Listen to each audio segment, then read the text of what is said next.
খেতলাল উপজেলার ভাসিলা এলাকায় পরিচালিত মোল্লা কোল্ড স্টোরেজে এবার 1,89,000 বস্তা আলু সংরক্ষণ করেন কৃষক ও ব্যবসায়ীরা।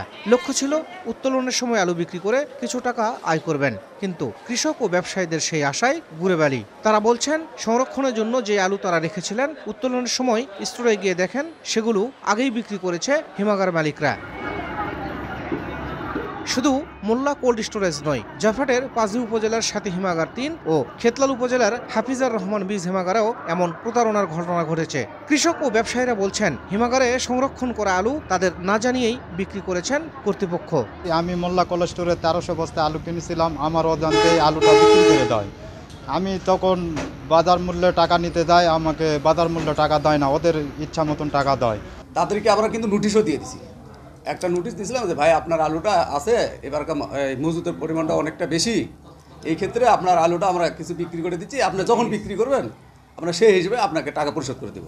তবে অমান্য করে সংরক্ষণের সময় পার হওয়ার আগেই আলু বিক্রি করা হয়েছে বলে অভিযোগ করেছেন কৃষি বিপণন কর্মকর্তা।